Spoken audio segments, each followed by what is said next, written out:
Hello folks, welcome to the channel and welcome to the Man Cave. Well, here in the UK at the moment, we're in the middle of the winter months. It's February the 1st. It's wet, it's windy outside, and well, basically the weather's not really good enough to go and do some motorcycle reviews. So what I thought we would do is have a look at this. It is the Asmax T10 Smart Air Pump, and Asmax have sent it to me free of charge to do a product review on. So if that's something you're interested in, stick around and I'll let you know what I think of it, and I'll let you know what he thinks of it. But before we do any of that, let's roll the intro. Welcome back. So this battery operated portable air pump from Asmax will set you back at the time of filming something in the region of £59.99. So it looks like you can get this predominantly from Amazon. I'm going to put a link in the description down below, so click on that link and that will whisk you away to Amazon. And I'll also put a link to Asmax website itself if you want some more information. And Asmax, as I said, sent me this free of charge. I don't get any kickback at all. All I get is a very nice Asmax Smart Air Pump T10 unit. So what we're going to do now is have a look and see what we get in the box. He is definitely not interested in the box. We have some product information of the Smart Air Pump T10 on the front, down the side, on the back, and then finally we have the pressures that it can work to.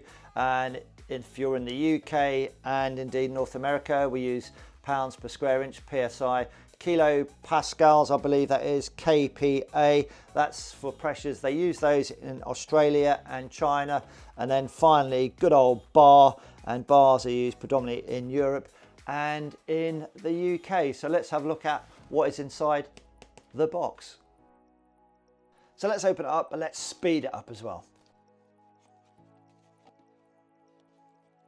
So firstly then we have the Asmax T10 unit itself. And I have to say, I've used this already actually folks, and it's a very nice bit of kit actually. So that's the unit itself. It's quite lightweight, about half a kilo. I'll put the weight up here somewhere. It's about half a kilo. So yeah, it's absolutely not heavy at all. Then we have a ½ meter of hose. Again, it feels nice quality as well, nicely made, nice fixings on the end.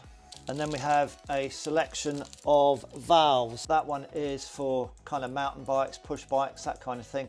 But I haven't got a push bike to try it on, but that's for push bikes. In here we've got a selection of valves as well. I believe that's for a football.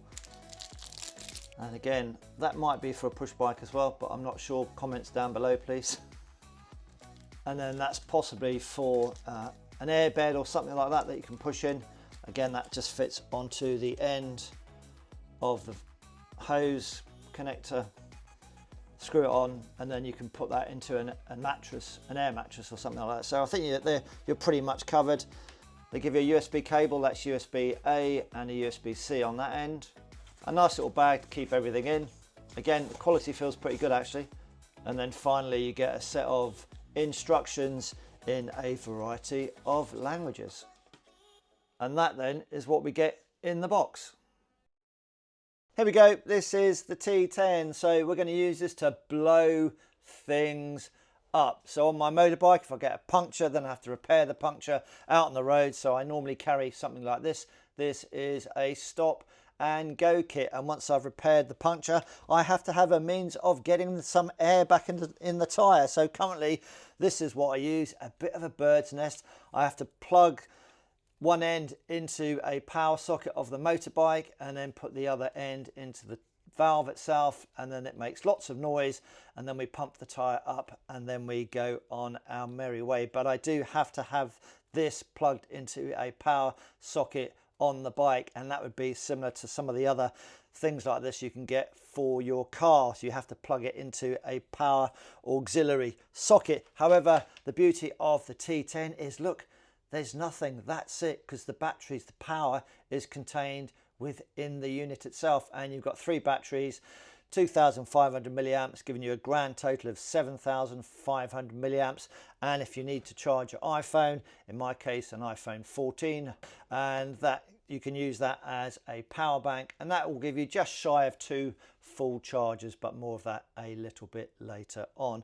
So the T10 then, let's have a look at the outside of it. So it is made of plastic actually. Quality wise, it seems to be put together fairly well. There's no immediate way of getting into it, so it's a sealed unit, I guess, and you've got some venting grids at the top, bottom, and on the back side of it as well. That's just to cool down the electronic stuff inside, and then obviously to let air into the inside of the unit to then go into the mini compressor, which I think might be on the right hand side in here, and the batteries may be on the left. I'm not entirely sure, but when I've used it outside a little while ago, the right hand side of the unit got slightly warmer, but nothing to worry about whatsoever. It just got slightly warm, so I suspect that this is the side of the compressor, but it fits in the hand very nicely. So let's peel the protective film away. Voila. And then we are left with the display, and then the, let's just call this the multifunction button. Well, how do we charge those batteries? Well, they supply you with a USB lead, but no plug, but everybody's got a plug at home. So basically just remove the silicone cap at the top, and that's got a little strap on there as well. And then the USB-C is what you plug into like this. And apparently this is a fast charging port. And then you put that into a plug, and then you charge the unit, and then it becomes fully charged. And there's a battery power level indicator on here, and I'll just put, if I can, a little diagram up of showing you the various states of charge depending on what color the battery status light is, but it will tell you how full or not full the battery is. So that's the USB-C, and that's a fast charge to charge the internal battery up. You can also use this as a power bank very simply with your phone connector cable. Pop the USB-A in there and then plug the end of it, in my case, into my iPhone 14 and my iPhone 14 Pro Max. That will charge it for just shy of 2 full charges from fully empty. So that's another use of the socket in here. And then you've got an LED light. I've used it already at night time. It's not brilliant. It will do the job, but it's not a brilliant light. It's not as good as the light on my iPhone. And then you've got the air connector port here, and it's very simple to use. Even my mum could use it. So if you're old or young, very easy to use. Just pop this end in there. It's a bayonet fitting, twist it until it clicks. There we go. And that is not going to go anywhere. I have read on some of the forums that they weren't happy with the type of connector there because it comes undone, but in my experience that hasn't come undone, and that is pretty darn good. So that is the connector hose going on and off as well. So very simple, anybody can do it. Easy peasy, lemon squeezy. Here we go then. So how do we use the Asmax T10? Very simple. Just for the ease of this part of the filming, I'm just going to leave the air hose not connected. So how do we actually switch the thing on then? You've got the multifunction button in the middle, and all you do is just hold the middle of the button down for 3 seconds and the screen turns on. Hold it down again for another 3 seconds and then it turns the unit off. If you have the unit switched on and then you put it down and walk away, then it will switch itself off after 3 minutes of not being used. This is the display. So the top line is the pressure that is recording. So we're not connected to anything, or if we were and there was no pressure in what it was connected to, it's currently saying that there is 0 pressure being recorded. And then the line beneath it, that is the preset selected pressure that we want the unit to pump whatever we're pumping up to. And then it's got a nice little feature when it gets to this pressure that has been selected. In this case, let's say it's 36 PSI, then the unit will stop, the compressor will stop when it reaches 36 PSI. So no danger of over inflating something. And then we've got some icons. So there are 5 modes available for inflation, and basically they limit the maximum inflation pressure, for instance, to avoid overinflating a gym ball or a beach ball. So there's a ball mode, and that will limit the maximum pressure that we can put into that ball of 15 psi or equivalent, whichever units you're using. So how do we scroll through the various modes? Then the 9 o'clock button here, then all we do is just press it once. So at the moment we're in car mode, and the kind of the default setting that it would inflate a tyre up to, which is what they're programmed to, is 36 PSI. So that's car mode. Press the button there at the 9 o'clock position. That's a motorcycle mode, and they're just saying the default mode is at 40 PSI, but all these can be adjusted. We'll show you how we do that very shortly. Press it again, we have push bike mode, and we see it's just dropped down to the default mode of 38 PSI.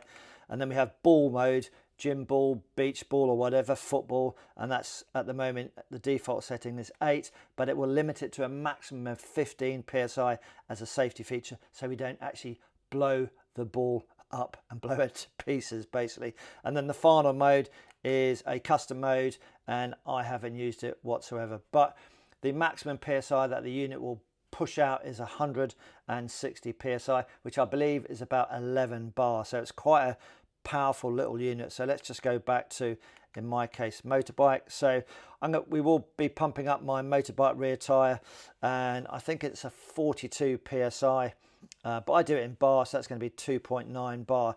So you can have a selection of pressure units. So at the moment here in the UK and North America, they use PSI, but we can actually change it. So if you live somewhere else in the world, just press the 9 o'clock button here, hold it down for about 2 or 3 seconds, and then it will scroll down to bar. So bar as a pressure unit is used in Western Europe and here in the UK, and then hold it down again, and it will scroll down one more time to KPA. That's kilo pascals, I believe, used in Australia and China. And then finally another press, and I've never seen this one before, kilograms per centimetre squared.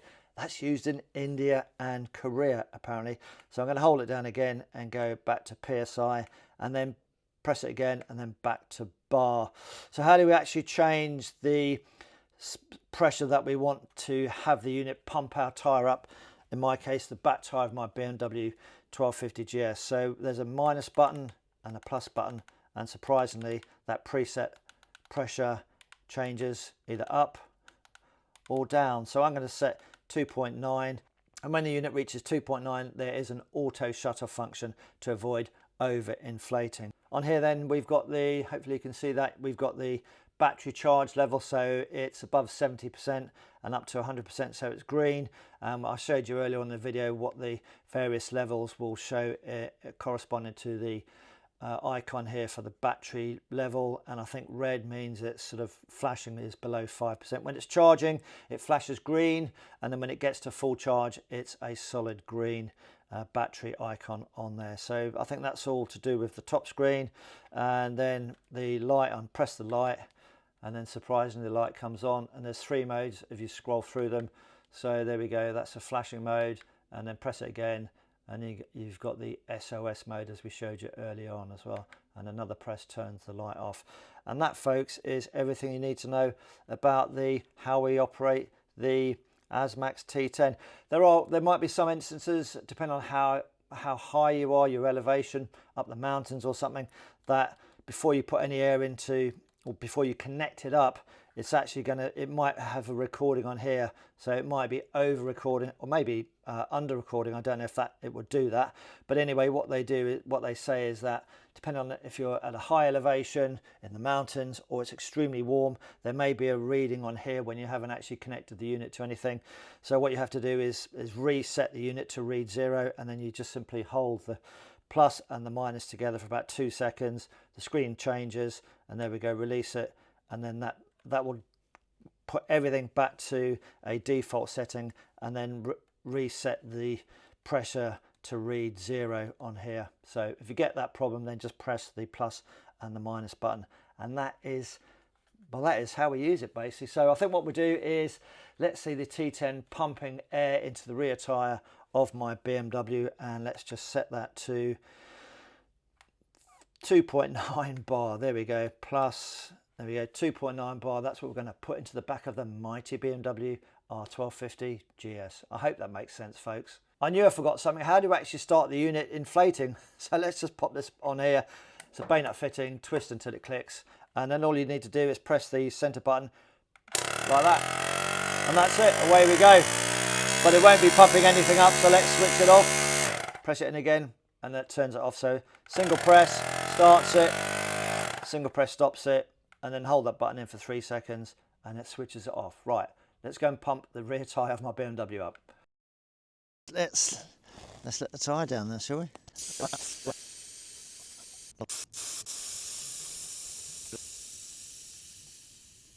Pop the gauge on it, and surprisingly there is nothing in there. Asmax hose, connect it, give it a twist till it clicks, press it for a few seconds to power it up. There we go, and then we're going to go for bar wise. I know it's 2.9 for the BMW, so 2.9. Connect it up, that's connected, and it's reading 0 pressure. Just going to put a cloth on the floor, and then there we go. Start the stopwatch.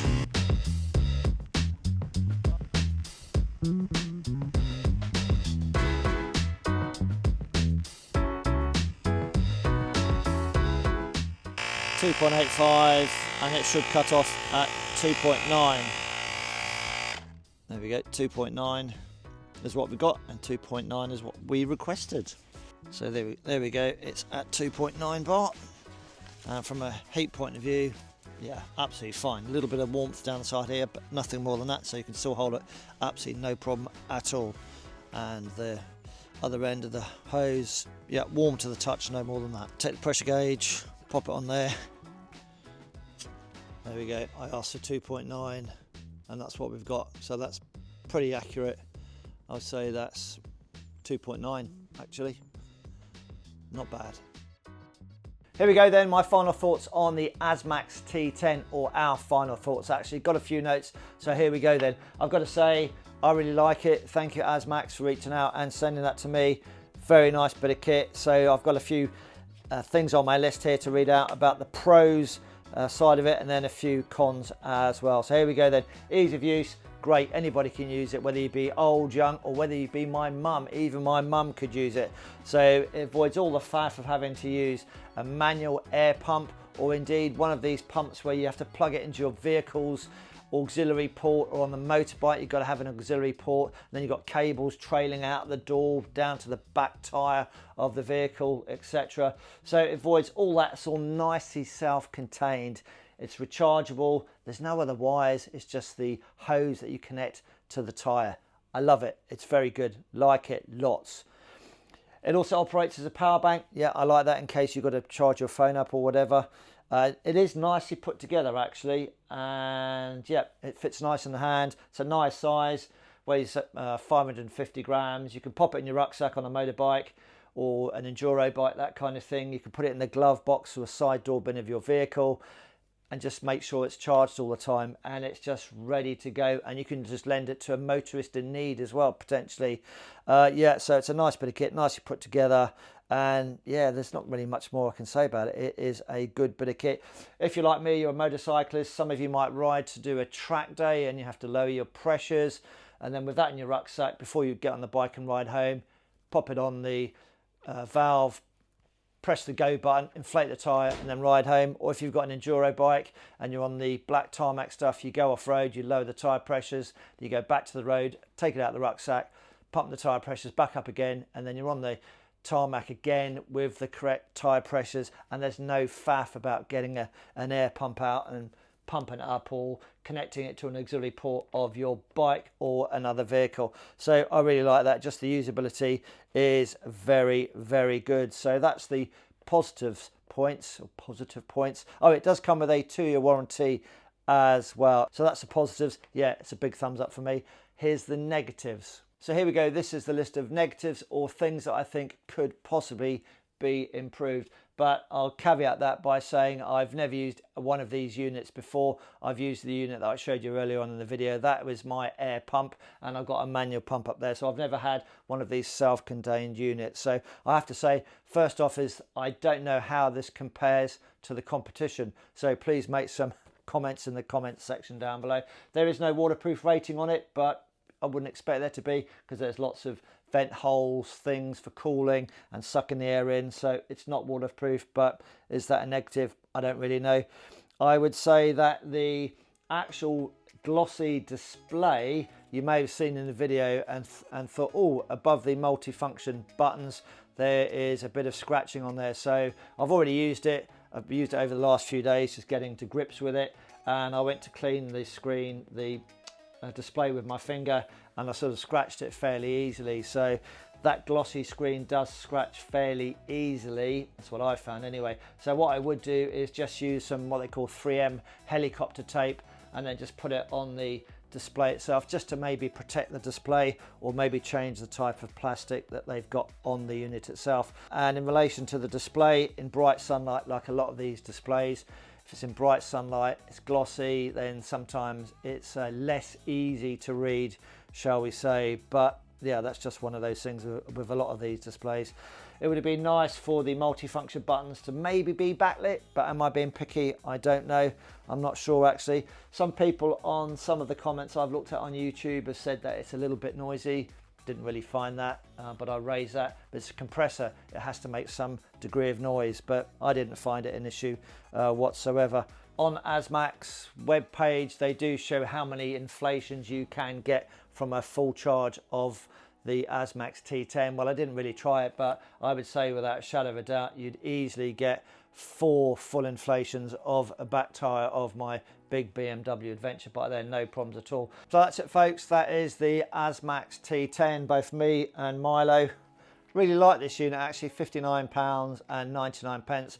I don't know if that's good value or not, but all I know is it's a very good bit of kit. And if you're like me, you don't ride in the bad weather, or your bike sits in the garage. I've got 2 bikes, and the bikes sit in the garage and they lose a little bit of pressure. Then all you need to do is grab that, plonk it on, dial in the pressure on here, and re-inflate the tyre, and the pressure gauge is actually fairly accurate. So yeah, Asmax T10, I would say I would give that a solid 8 out of 10. Eh, Milo? We're going to give that a solid 8 out of 10.